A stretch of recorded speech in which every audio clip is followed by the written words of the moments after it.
إصلاح الحقيقة وجه واحد.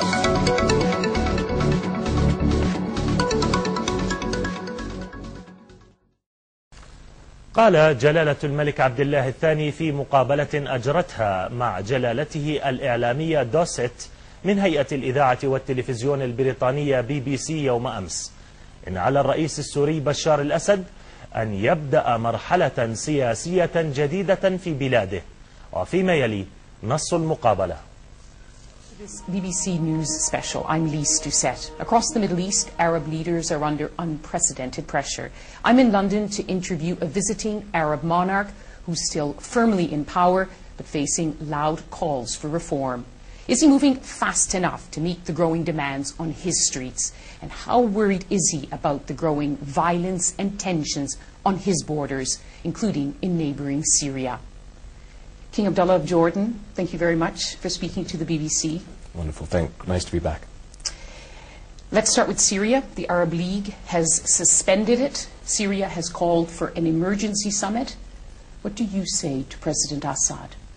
Well, I've spoken to him twice earlier on this year, expressing our frustration and concerns of what was going on in Syria.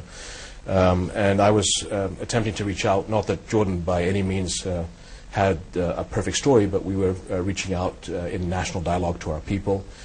We have not seen any deaths on our streets, and it was an attempt to sort of see how we could help.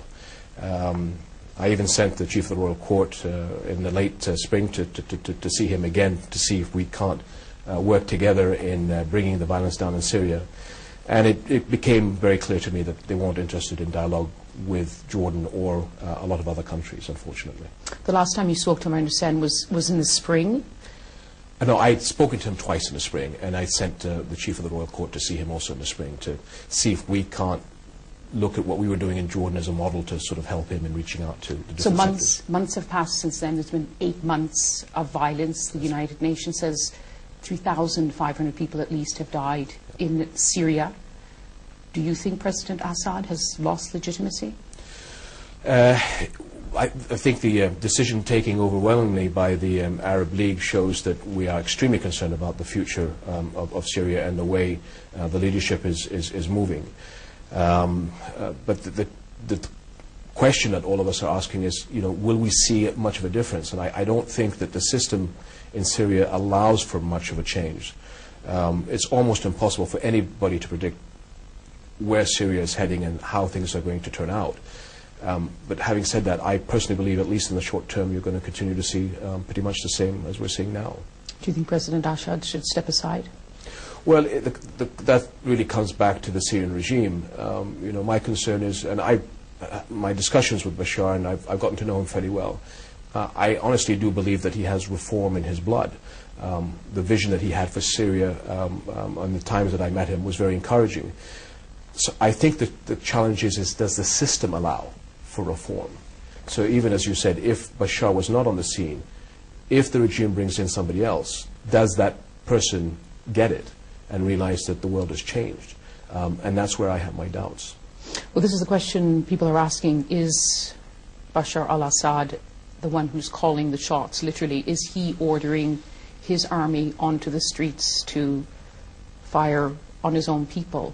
Well, obviously he is. You said he had a soul of reform, but does he still? Well, again, if you understand Syrian politics, I mean, he's in the front, and the image of Syria is President Bashar.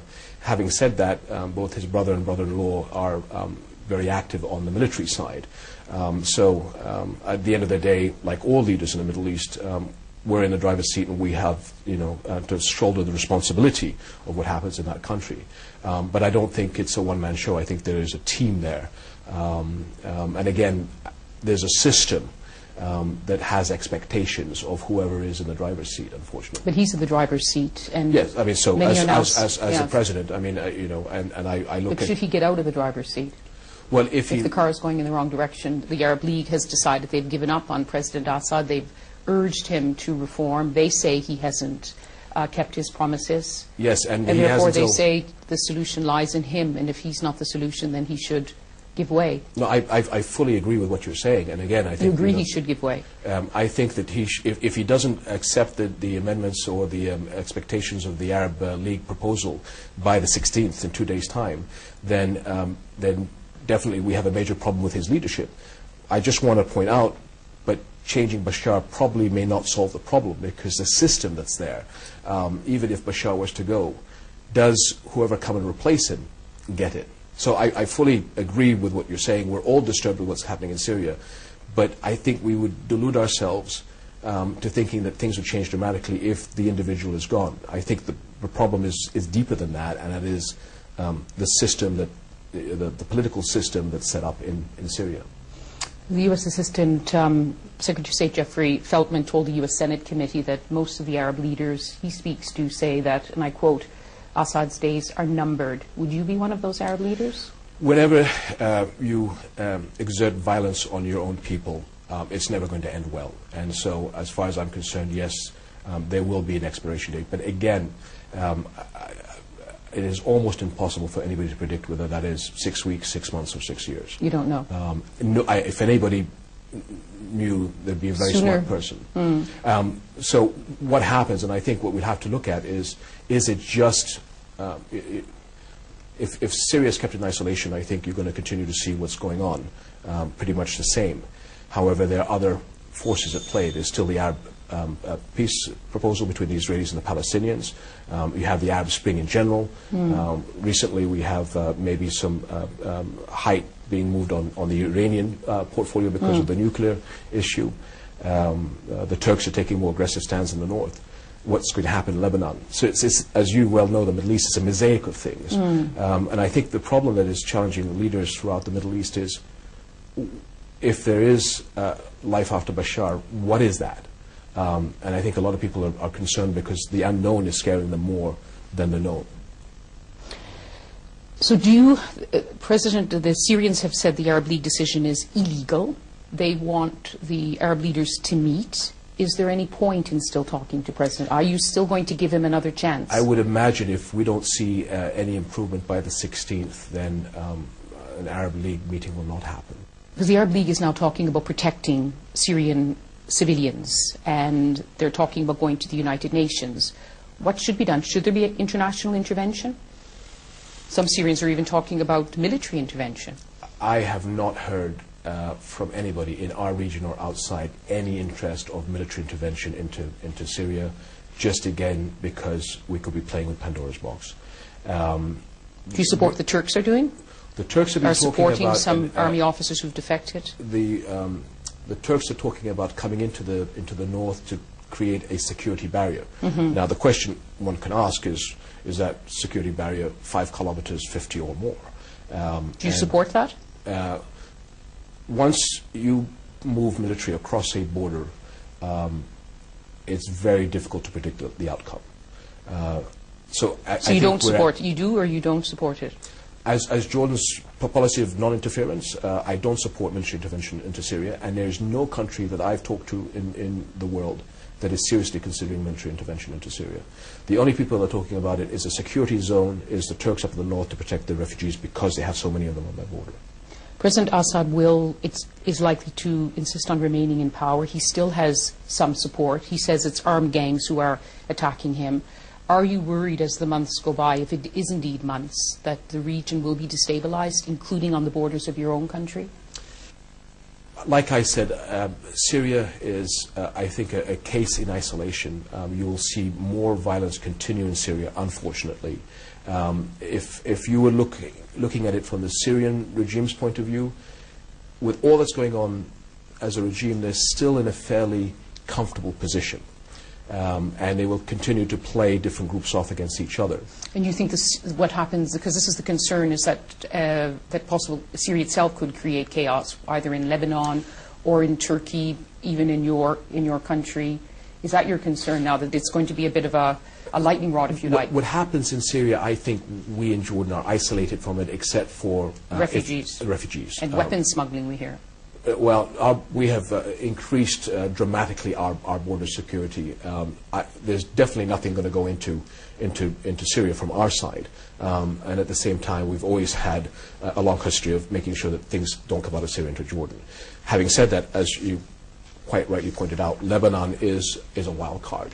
And so what happens with Iranian intervention or play in Lebanon? Is there some Syrian ambitions in Lebanon? What do the Israelis do about it? So we have to keep in mind that what's happening with President Bashar, there are other players with other regional issues that are at play here. But if I could we're going to move on to some of the other issues in just a moment. Just to be clear, will Jordan take more refugees if the violence continues, more may flee? We have to. I mean, whoever comes across the border will be afforded whatever support that we as Jordan can give. And that's, we've had lots of refugees come through Jordan historically. Not that makes us feel very comfortable, but if there are people in plight, then, we have to open our arms to them. At the moment, they're in the thousands that have come across. And we do have capabilities of, God forbid, take larger numbers, but we hope that's not going to be the case.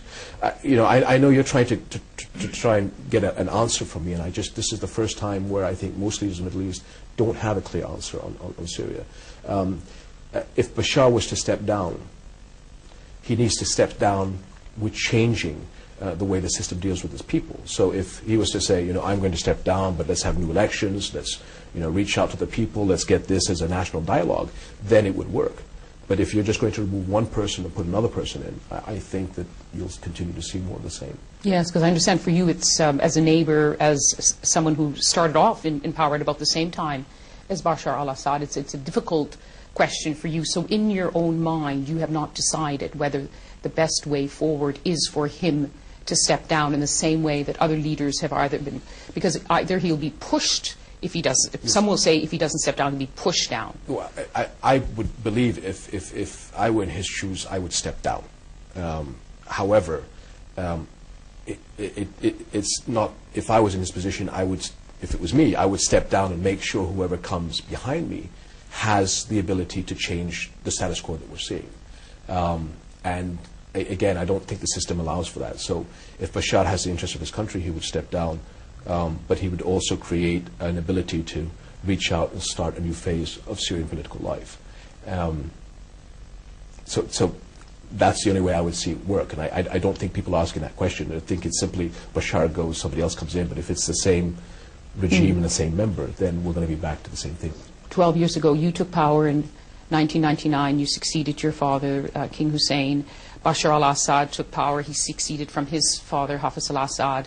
There was all this talk of a new generation of leaders. You tried to develop a relationship with him, and now look how completely different it is. Yes, I mean... Does it surprise you, shock you? I mean, I think it shocked me to see the Arab world where it is today. But having said if we talk about the Arab Spring, we will all look back, whether it's a year from now or 5 or 10 years from now, each individual Arab country will have said that the Arab Spring was a defining crossroad for the Arabs, and a good one. And I think we'll all look back and say it's a good thing that it happened. For each country, it'll be their own pace. I keep saying, with the least amount of blood, sweat, and tears. And, where I think we in Jordan are going from the Arab Spring into the Arab Summer, i.e. rolling up our sleeves and now doing the hard work to achieve political reform, you'll see some countries going from Arab Spring to Arab Winter to Arab Spring again. It's not every country is going to face the challenges similarly. Each country is distinct. And each country, funny enough, is looking to re-identify its national character. There was this issue of pan-Arabism, I think, that I grew up with. Today, the Egyptian is trying to find what it means to be an Egyptian, a Libyan, what it means to be a Libyan, a Syrian, what it means to be a Syrian, and a Jordanian, what it means to be a Jordanian. So this is, I think, a tremendous crossroads and a tremendous ability for us to mature our societies in the right direction. But we have to do it with common sense and counting to 10. And I suppose that is a big question for you. It's a question you've asked, what does it mean to be a Jordanian in your country with so many different groups, a large population of Palestinian origin, different cleavages in your own country? Have you been surprised by the protests on your own streets, unprecedented protests? Well, I mean, the Arab Spring took everybody by surprise. When we had demonstrations in the street, the attitude that, again, I think that I've learned from His late Majesty is to reach out to people and say, what is it that you want? There's been a lot of changes in Jordan in amendments to the Constitution, election law, political party law. But today, with the opening of Parliament on the 26th of October and this new government, the devil is in the details now. It's how do we get over 30 laws and amendments passed through Parliament as quickly as possible so that we can get ready for elections in 2012. One of the most important things is an independent commission to overlook elections. Well, that has to be ratified by Parliament to be enacted.